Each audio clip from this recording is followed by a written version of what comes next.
आइए मेरे दोस्तों, आपका स्वागत है हमारे YouTube चैनल पर। जैसा कि आप श्रवण कर रहे हैं प्रतिदिन पंचदशी पर तत्व विवेक प्रकरण, आइए महाराज जी के श्रीमुख से श्रवण करें हम सब मिलकर। सभी के मंगल की कामना करते हुए पुनः पुनः आइए श्रवण करते हैं। शांति शांति शांति। शंकरं शंकराचार्यं केशवं बादरायणं सूत्रभाष्यकृतो वन्दे भगवन्तौ पुनः पुनः। ईश्वरो गुरुरात्मेति मूर्तिभेदविभागिने व्योमवद्व्याप्तदेहाय दक्षिणामूर्तये नमः। ॐ शांति शांति शांति। भगवान की असीम कृपा से हम लोग श्रीमद् विद्यारण्य स्वामी के द्वारा विरचित पंचदशी उसको लेकर विचार करेंगे। ये जो ग्रंथ है पंचदशी पूर्ण ग्रंथ माना जाता है। जब तक इसके अध्ययन के बिना आपका वेदांत अधूरा ही माना जाता है, एक प्रकार से ऐसा माना जाता है।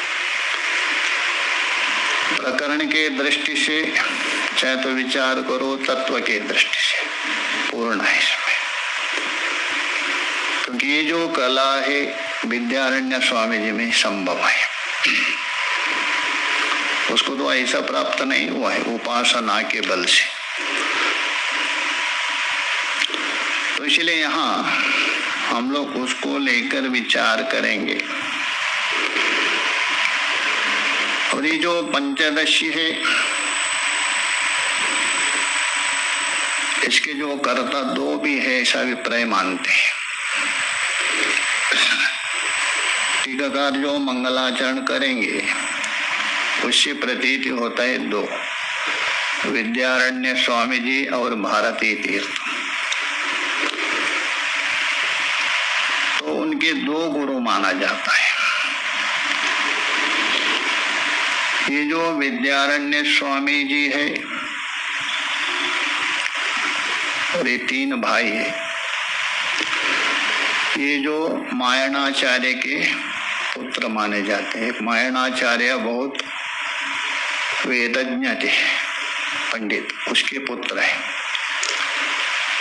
माधवाचार्य, सायणाचार्य और एक भोगनाथ बोल के तीन थे। 13वीं शताब्दी में माना जाता है। वो जो माधवाचार्य है वही कालांतर में जाके विद्यारण्य स्वामी जी हो गए। व्याकरण के ऊपर उसके ऊपर माधवीय धातु वृत्ति है, धातुओं को लेकर विचार किया है, माधवीय धातु वृत्ति करके। और उनका अनेक ग्रंथ है, उसमें प्रसिद्ध है पंचदशी है, वर्ण प्रमेय संग्रह है, जीवन मुक्ति विवेक आदि, ऐसे भी बहुत है। अपरोक्ष अनुभूति के टीका भी है। और ये जो विद्यारण्य स्वामी जी है, दो गुरु क्यों है ऐसा विचारकों ने वहां विचार किया है। अपने ग्रंथ में इन तीनों का नाम उन्होंने उल्लेख किया है। अन्य अन्य ग्रंथ में विद्या तीर्थ जी का भी उल्लेख किया है, भारती तीर्थ का और शंकरानंद जी का यही उल्लेख करेंगे। तो तीनों उपलब्ध होने से विचारकों ने ये निर्णय लिया, जो विद्या तीर्थ थे उनसे ही दीक्षित थे माधवाचार्य, सायणाचार्य और भारती तीर्थ।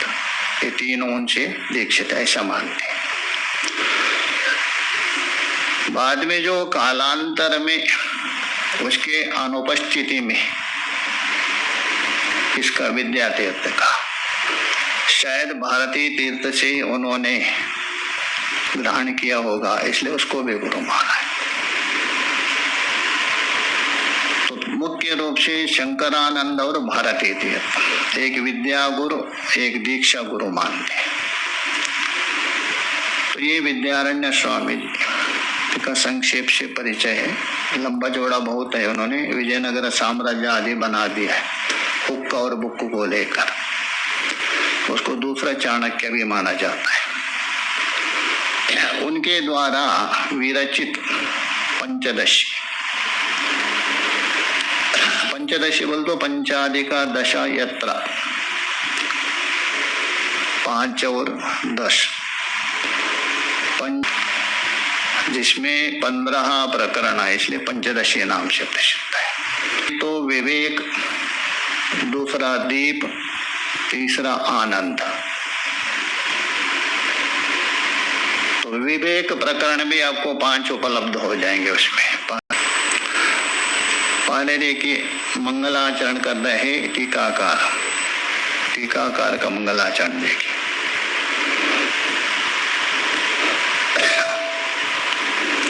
नत्वा श्री भारती तीर्थ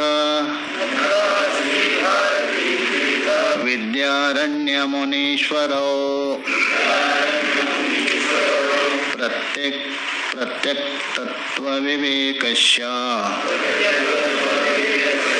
क्रियते पद दीपिका। यह रामकृष्ण जी बता रहे टीकाकार, वो बता रहे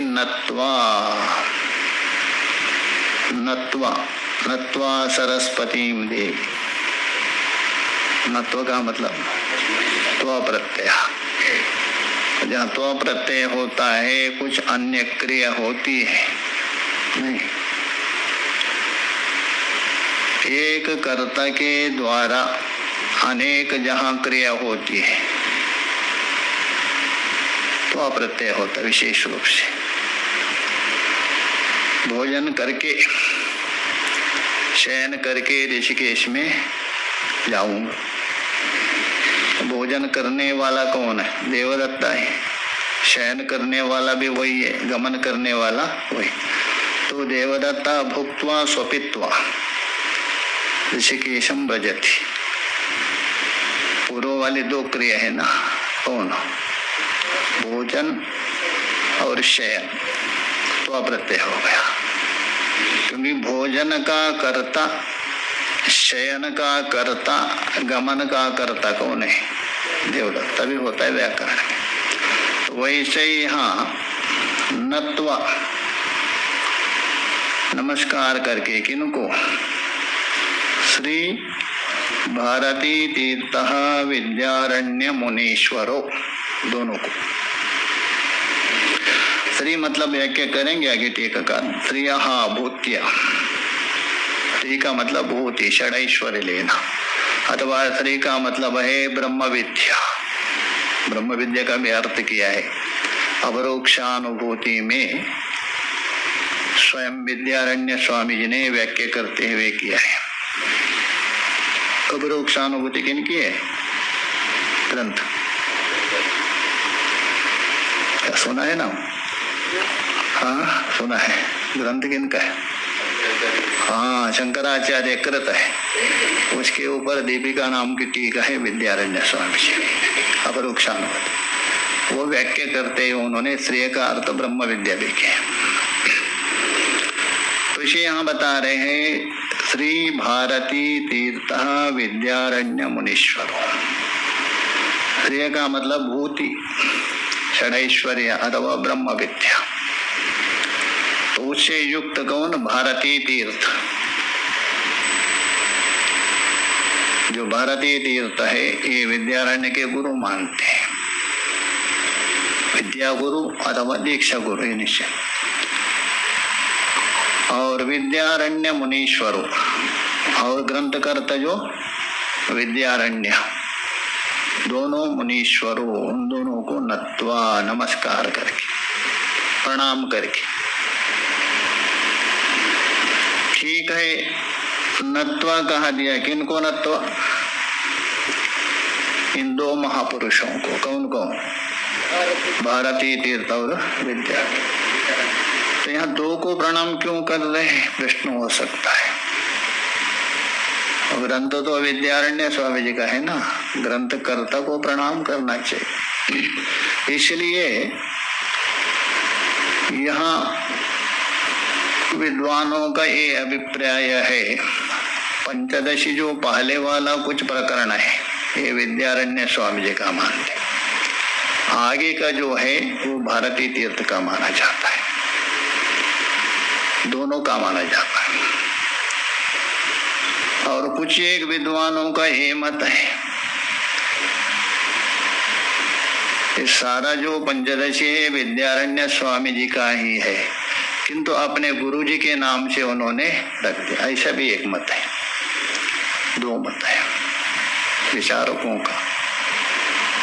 जैसा भारती तीर्थ का ब्रह्मसूत्र के ऊपर एक वैयासिक न्यायमाला है, प्रसिद्ध है, ब्रह्मसूत्र है ना, उसके ऊपर एक वैयासिक न्यायमाला, मतलब वैयासिक न्यायमाला मतलब जिस अधिकरण में, जो अधिकरण है जैसा अलग अलग है, पहले जिज्ञासा अधिकरण है, उस अधिकरण को पूर्व पक्षी सिद्धांत पक्ष के द्वारा, संदिग्ध वाक्य पूर्व पक्षी सिद्धांत पक्ष के एक श्लोक के द्वारा उन्होंने समझा दिया पूरा ग्रंथ का सार। अधिकरण में जितना भी है तो एक श्लोक के द्वारा उसको लेके विचार किया है, वैयासिक न्यायमाला। अभी बहुत बड़े बड़े विचारक चिंतक, उसमें एक काशिकानंद जी महाराज भी है, सर्वतंत्र स्वतंत्र द्वादश कानन केसरी, वो है झाड़ी वाले दयानंद जी महाराज। ये लोग कहते, और भी लोग, वैयासिक न्यायमाला भारती तीर्थ का नहीं है, विद्यारण्य स्वामी जी का ही है, युक्ति देते हैं। उन्होंने अपना गुरु जी के नाम से लिखा। हमने एक बार पूछा था उनसे, ये जो कला है विद्यारण्य स्वामी जी से अतिरिक्त दूसरे में संभव नहीं। विस्तार करेंगे तो इतना विस्तार करेंगे, इसमें सुनेंगे, देखिए एक एक उपनिषद का मंत्र लेंगे, पूरे एक प्रकरण ही शुरू हो जाएगा। एक उपनिषद का मंत्र है आत्मानम चेद विजानिया, तो उसको लेकर पूरा निबंध है, सारा एक प्रकरण है। गुहाम प्रविष्टा, उसको लेकर इतना विस्तार, और विवरण प्रमेय संग्रह देखिए, अध्यास को लेकर इतना लंबा चौड़ा लिखा, पढ़ते पढ़ते होगा। विवरण प्रमेय संग्रह में केवल एक अध्यास को लेकर विस्तार करने में भी और संक्षेप करने का भी कला उनमें ही हो सकते। विवरण प्रमेय संग्रह है पंचदशी, उसमें विस्तार पूर्वक वर्णन किया, और वैयासिक न्यायमाला में अत्यंत संक्षेप, इसीलिए वो मानते हैं विद्यारण्य का नाम तो भारतीय तीर्थ है, परंतु इनका अभिप्राय है, ऐसा मानते। तो इसीलिए यहाँ पंचदशी में विद्यारण्य स्वामी कृत भी मानते हैं, भारतीय तीर्थ भी मानते हैं। दोनों तरफ से वो हमारे कोई आपत्ति नहीं। विद्यारण्य ने ही सारे बनाया, गुरु के नाम से रख दिया, वो भी कोई आपत्ति नहीं। अथवा भारतीय तीर्थ भी है, उनके गुरु है, कोई आपत्ति नहीं। इसलिए दो को प्रणाम कर रहे हैं। भारती तीर्थ विद्यारण्य मुनीश्वरो नत्वा, इनको नमस्कार करके क्या कर रहे? प्रत्येक तत्व विवेकस्य, प्रथम प्रकरण है ना, विवेक प्रकरण में प्रथम प्रकरण है, उसका पददीपिका क्रियते। पददीपिका नाम की जो टीका है, व्याख्या है, उसको मया क्रियते। कौन बोल रहे? रामकृष्ण। वो नहीं, रामकृष्ण परमहंस जी नहीं लेना, ये रामकृष्ण नाम के बहुत बड़े एक विद्वान हो गए, वे बता रहे। आगे देखिए भूमिका बना रहे। प्रारीप्सितस्य ग्रंथस्य, अर्थात प्रारंभ करने की जो इच्छा है, जिसका भी प्रारंभ करना है, ऐसा जो ग्रंथ, ग्रंथ किसको कहते हैं? ग्रथनादि ग्रंथ कहते हैं। पूतने से किनका गोतना? अनेक अर्थवान वाक्यों का जो ग्रथन है वही ग्रंथ माना जाता सामान्य।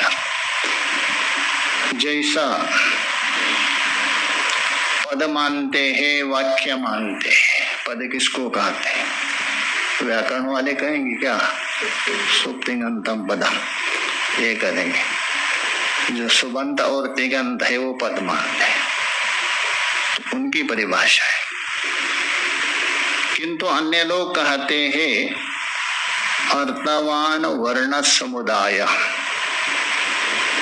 अर्थवान होना चाहिए, क्योंकि प्रत्येक वर्ण भी एक पद माना जाता है। प्रत्येक वर्ण भी है पद है। जैसे राम क्या हो गया? एक पद हो गया, अर्थवान है ना। कितने वर्ण है? 4 है, 2 व्यंजन 2 स्वर, र अ म अ और विसर्ग है, अर्थवान। अरे आप मान दीजिए और कुछ का कुछ वर्ण कर दीजिए, का चा टा था पा, ये पद नहीं, अर्थवान होना चाहिए। अर्थवान जो वर्ण समुदाय है उसको ही पद माना जाता है। आकांक्षा यदि ना हो तभी नहीं होगा, बनेगा नहीं। आकांक्षा मतलब एक पद सुनने से दूसरा पद की जो अपेक्षा, आकांक्षा होती। सुनेंगे आप लोग तर्क संग्रह में आकांक्षा योगी लगे। जैसे कहा दिया सुबंध सुनने से तिगंत की आकांक्षा, घटम,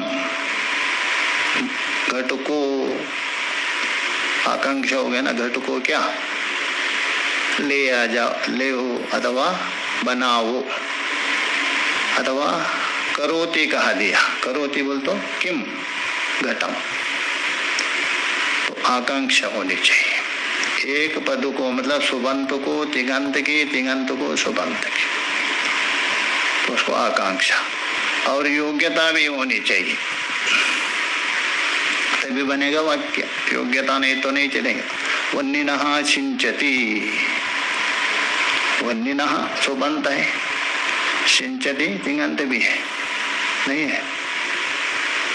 वन्निनः सुबंत है, तृतीय है ना। सिंचति आकांक्षा तो है, किंतु योग्यता नहीं है।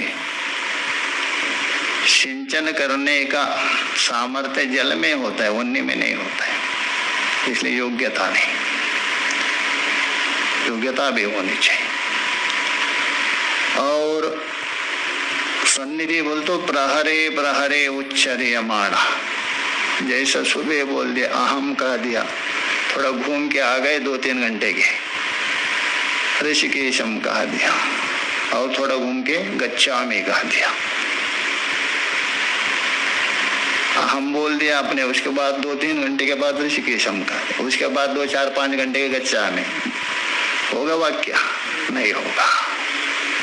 इसलिए आकांक्षा भी होनी चाहिए, योग्यता भी होनी चाहिए, और सन्निधि बोलो सामीप्यता। क्योंकि सुना होगा व्याकरण में आप लोग अर्धमात्र व्यवधान, अर्धमात्र एकम च, इतना ही होना चाहिए। बहुत धीरे भी नहीं होना चाहिए, एक शब्द बोल के दूसरा शब्द तक आप भूल जावे, ऐसा भी नहीं। आधा मात्र का व्यवधान अथवा एक मात्र, मात्र बोल तो गोली नहीं डॉक्टर दे रहे, मात्र मतलब हाँ, तो उसमें दिए ना, वो कालो दृष्ट हो गया। जो आप वर्ण का उच्चारण करते हैं उसको लेके मात्रा, एक मात्रा द्विमात्रा दी, तो अर्ध मात्रम एक मात्रम, इतना भी नहीं एक वर्ण दूसरे में सटे। जो लोग होते ना आधा वर्ण खा जाते, वो भी नहीं होना चाहिए। जैसे होता है आधा शब्द खा ही लिया, तो इसलिए इतना एक आधा मात्र व्यवधान होना चाहिए, ज्यादा से ज्यादा एक मात्रा, उससे ज्यादा नहीं होना चाहिए। इसलिए सन्निधि बोल तो सामीप्यता होना चाहिए तभी शब्द, और एक तात्पर्य भी होना चाहिए। तात्पर्य अर्थ, तात्पर्य को कुछ लोग मानते या नहीं भी मानते। यदि तात्पर्य ना हो तो एष्टि प्रविश्यन्ति, देखिए अभी एष्टि प्रविश्यन्ति, एष्टि बोल तो लकड़ी, दंड, दंड प्रवेश कर रहा है, आकांक्षा भी है, योग्यता भी है, सन्निधि भी है क्या नहीं है? क्या दंड प्रवेश करेंगे? वहां तात्पर्य है दंडधारी व्यक्ति प्रवेश कर रहे हैं, तात्पर्य है आपका दंड प्रवेश नहीं कर रहे, दंड धारण करने वाले, वो तात्पर्य अर्थ है।